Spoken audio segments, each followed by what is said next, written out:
not a turtle problem, it's not a shark problem, it's an overfishing problem that has overarching ecosystem impacts.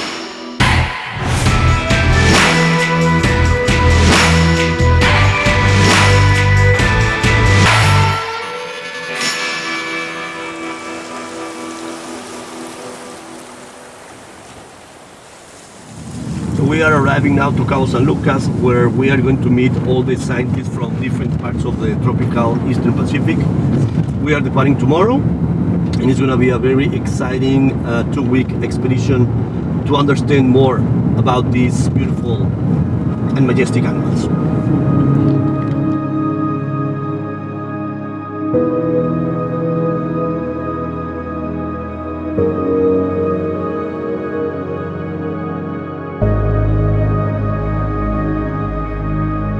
The Eastern Tropical Pacific is one of the most incredible and productive oceanic regions on the planet. Spread across the region, there are remote islands and seamounts like the Galapagos Islands, Cocos Island, Malpelo, Coiba, and our destination, Revillagigedo Archipelago, off of Mexico. These areas are biodiversity hotspots, teeming with marine life that play a crucial role in maintaining the overall health of our oceans.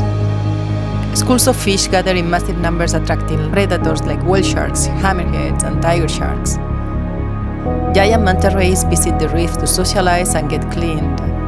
Humpback whales bring their babies here to nurse, and even orcas patrol these waters. This vibrant ecosystem demonstrates the remarkable connectivity of marine life across the Eastern Tropical Pacific.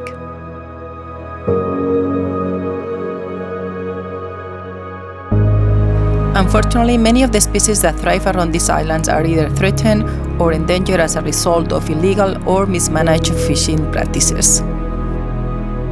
Places like Galapagos, Cocos, Coiba, Malpelo, and the Revillagigedo are all marine protected areas. These areas act as migratory stepping stones, providing critical habitats for many species. However, as these species leave the safety of the MPAs, they face significant threats and their populations are struggling. That's why we are here.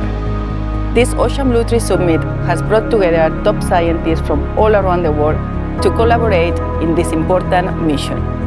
Our goal is to gather as much data as possible in order to prove how interconnected these islands and seamounts are, so that we can push for the expansion of the marine protected areas in the Eastern Tropical Pacific and establish more protective corridors so these animals can safely travel between habitats.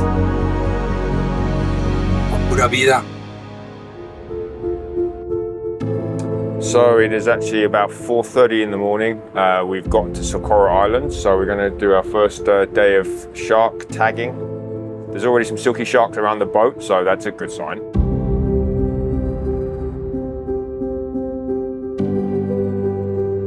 Our main species that we're trying to target are going to be tiger sharks, silver-tip sharks, and then Galapagos sharks. So hopefully we'll be able to get all our tags out.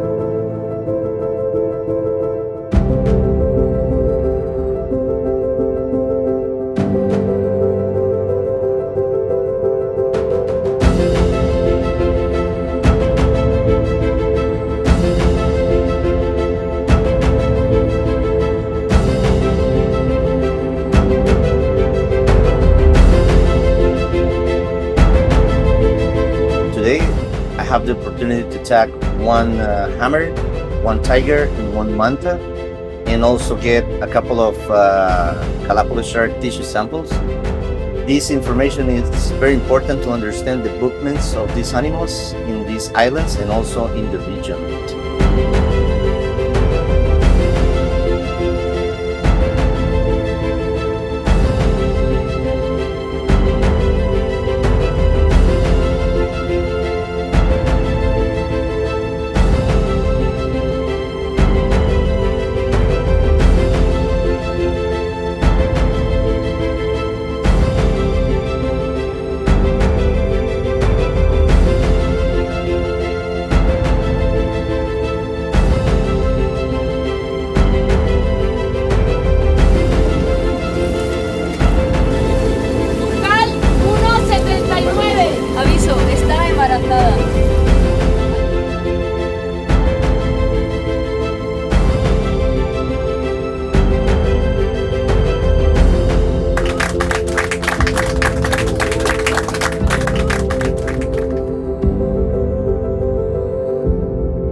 so before we deploy, you need to make sure that the radio is pinging.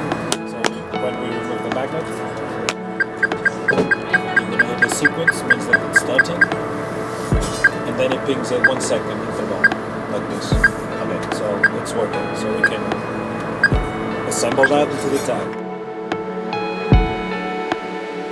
This tag is super important because we designed it in a way that we would be able to collect a huge volume of information, different variables, including how the animal behaves, including the characteristics of its environment, and also be able to observe with video what is the environment and what is the animal doing. And all this in a design that makes it minimally invasive.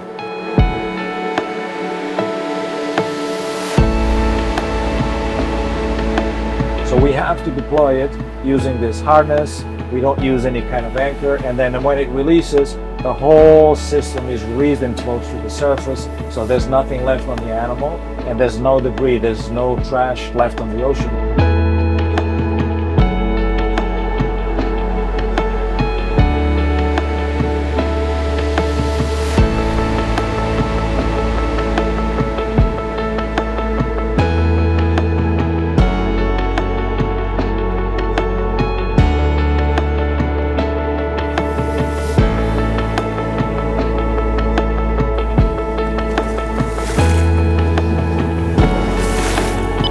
How close is it? 50 meters, 50 meters. and the tag in that direction. Yeah.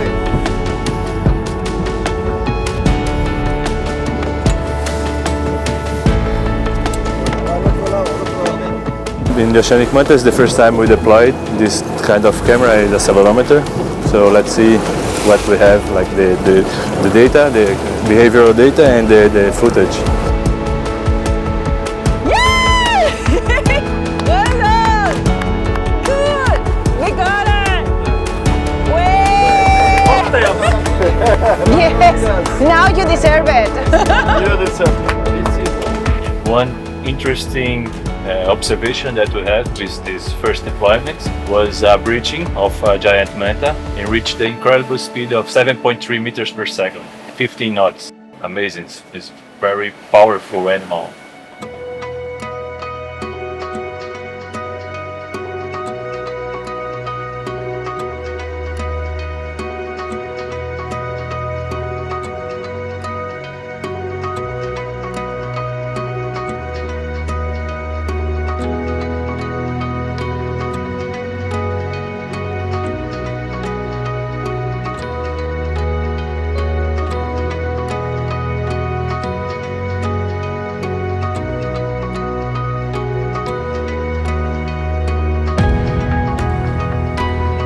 This is a system called BROV, so Baited Remote Water Video, that we use for assessing biodiversity and also the biomass in an area.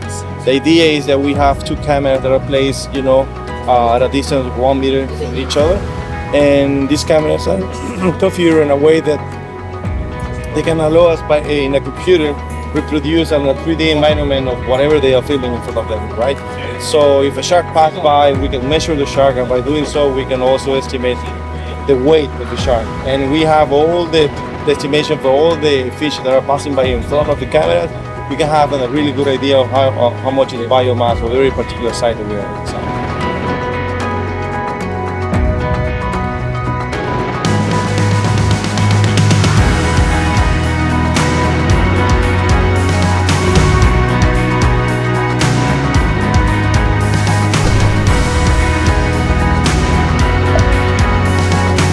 And now we are copying the data to the hard drive so that we can look at the information later on.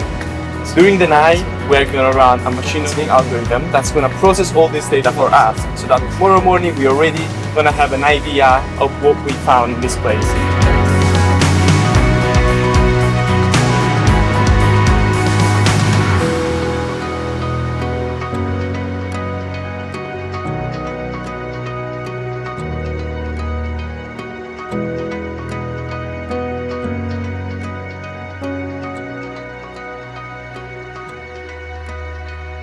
We're on the cutting edge here. We're producing science, good science, and the good science is what's needed to get the policy change done.